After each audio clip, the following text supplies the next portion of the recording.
Hallelujah, praise the lord. ದೇವರ ನಾಮಕ್ಕೆ ಸ್ತೋತ್ರವಾಗಲಿ. ಈ ಒಂದು ಜನಸಿ ಬಂದಾನ ಯೇಸು ಈ ಧರಿಗೆ ಶಾಂತಿಯ ದೂತನಾಗಿ ಎಂಬುದಾಗಿ ಈ ಒಂದು ಕ್ರಿಸ್ಮಸ್ ಹಾಡನ್ನು ಹಾಡಿದ್ದೀನಿ. ಈ ಹಾಡು ನಿಮಗೆ ಇಷ್ಟವಾದರೆ ಲೈಕ್ ಮಾಡಿ, ಸಬ್ಸ್ಕ್ರೈಬ್ ಮಾಡಿ, ಶೇರ್ ಮಾಡಿ. ಈ ಹಾಡು ಅನೇಕರಿಗೆ ಈ ಹಾಡು ತಲುಪುವಂತೆ ನೀವು ಈ ಹಾಡನ್ನು ಅನೇಕರಿಗೆ ಈ ವಿಡಿಯೋನ ಶೇರ್ ಮಾಡಿ. ಹೌದು ಪ್ರಿಯರೇ, ಈ ಹಾಡಿನಲ್ಲಿ ನಾವು ನೋಡಬೇಕಾದರೆ ಜನಿಸಿ ಬಂದನ ಯೇಸು ಈ ಧರಿಗೆ ಶಾಂತಿಯ ದೂತನಾಗಿ ಎಂಬುದಾಗಿ ಯೇಸು ಕ್ರಿಸ್ತನು ಈ ಭೂಲೋಕಕ್ಕೆ ಶಾಂತಿಯ ದೂತನಾಗಿ ಜನಿಸಿ ಬಂದನು. ಈ ಲೋಕದಲ್ಲಿ ಅನೇಕ ದೇವತೆಗಳು ಇರಬಹುದು. ಆ ದೇವತೆಗಳು ಅನೇಕ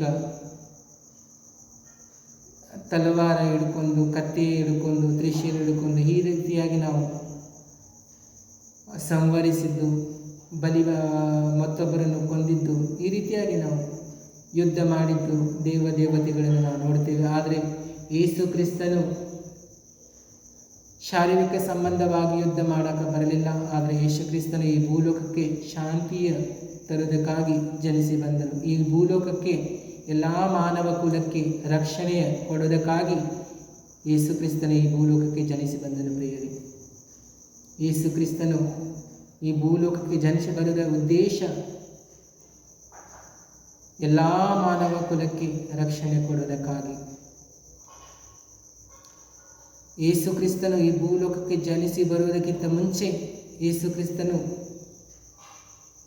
ಪರಲೋಕದಲ್ಲಿ ಇರುವಾತನು ಆಗಿದ್ದನು, ತಂದೆಯಾದ ದೇವರ ಬಳಿಯಲ್ಲಿ. ಅದಕ್ಕೆ ದೇವರ ವಾಕ್ಯದಲ್ಲಿ ಮೂಲ ಆಧಾರವೇನೆಂದರೆ, ಯೋಹಾನ ಅಧ್ಯಾಯ 1:1 ದೇವರ ವಾಕ್ಯ ಹೇಳ್ತಾ ಇದೆ, ಆದಿಯಲ್ಲಿ ವಾಕ್ಯವಿತ್ತು, ಆ ವಾಕ್ಯವು ದೇವರ ಬಳಿಯಲ್ಲಿತ್ತು, ಆ ವಾಕ್ಯವೇ ಯಾರಾಗಿದ್ದರು ಅಂದರೆ ದೇವರಾಗಿದ್ದರು. ಆದಿಯಲ್ಲಿ ವಾಕ್ಯವಿತ್ತು, ಆ ವಾಕ್ಯ ದೇವರ ಬಳಿಯಲ್ಲಿತ್ತು, ಆ ವಾಕ್ಯವೇ ದೇವರಾಗಿದ್ದರು. ಆ ವಾಕ್ಯವೆಂಬಾತನು ಏನಾಗಿ ಬಂದನು ಪ್ರಿಯರೇ? ಆ ವಾಕ್ಯವೆಂಬಾತನು ನರಾವತಾರವನ್ನು ಎತ್ತಿ ಈ ಭೂಲೋಕಕ್ಕೆ ಇಳಿದು ಬಂದನು. ಆತನೇ ಯೇಸು ಕ್ರಿಸ್ತನು.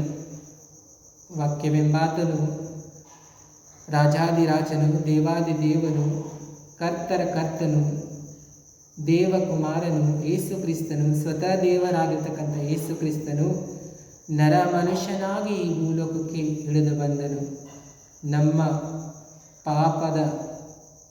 ನಮ್ಮ ಲೋಕದ ಪಾಪ ಕ್ಷಮಿಸುವುದಕ್ಕಾಗಿ, ಈ ಜಗತ್ತಿನಲ್ಲಿರ್ತಕ್ಕಂಥ ಎಲ್ಲ ಜನರ ಪಾಪಗಳನ್ನು ಕ್ಷಮಿಸುವುದಕ್ಕಾಗಿ ಆತನು ಕಲ್ವಾರಿ ಶಿಲುಬೆಯಲ್ಲಿ ತನ್ನ ಜೀವನವನ್ನು ಅರ್ಪಣೆ ಮಾಡಿದನು.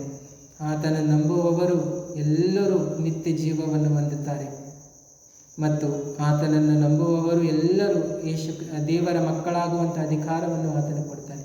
ಯೋಹಾನ 1:12 ದೇವರ ವಾಕ್ಯ ಹೇಳ್ತಾ ಇದೆ, ಯಾರ್ಯಾರು ಆತನನ್ನು ಅಂಗೀಕರಿಸಿದರು ಅಂದರೆ ಆತನನ್ನು ನಂಬಿದವರೆಲ್ಲರಿಗೆ ದೇವರ ಮಕ್ಕಳಾಗುವಂಥ ಅಧಿಕಾರವನ್ನು ಕೊಟ್ಟನು ಎಂಬುದಾಗಿ. ಆತನನ್ನು ನಂಬುವವರು ದೇವರ ಮಕ್ಕಳಾಗುತ್ತಾರೆ ಮತ್ತು ಆತನನ್ನು ನಂಬುವವರು ನಿತ್ಯ ಜೀವವನ್ನು ಹೊಂದುತ್ತಾರೆ. ಪ್ರಿಯರೇ, ಹೌದು ಪ್ರಿಯರೇ, ಈ ಒಂದು ಕ್ರಿಸ್ಮಸ್ ದಿನಮಾನಗಳಲ್ಲಿ ನಾವು ಯೇಸು ಕ್ರಿಸ್ತನು ಯಾರು ಎಂಬುದಾಗಿ ಅರಿತುಕೊಳ್ಳೋಣ. ಯೇಸು ಕ್ರಿಸ್ತನು ಈ ಭೂಲೋಕಕ್ಕೆ ಯಾತಕ್ಕಾಗಿ ಬಂದರು ಎಂಬುದಾಗಿ ನಾವು ತಿಳಿದುಕೊಳ್ಳೋಣ. ಯೇಸು ಕ್ರಿಸ್ತನು ನಂಬುವುದರ ಮೂಲಕ ನಮಗೆ ರಕ್ಷಣೆ ಇದೆ. ಯೇಸು ಕ್ರಿಸ್ತನನ್ನು ನಾವು ನಂಬುವುದರ ಮೂಲಕ ನಮಗೆ ನಿತ್ಯ ಜೀವವಿದೆ. ಆತನೇ ನಮ್ಮ ಆಧಾರ, ಆತನೇ ನಮ್ಮ ರಕ್ಷಕ, ಆತನೇ ನಮ್ಮ ಸಹಾಯಕರು. ಪ್ರಿಯರೇ,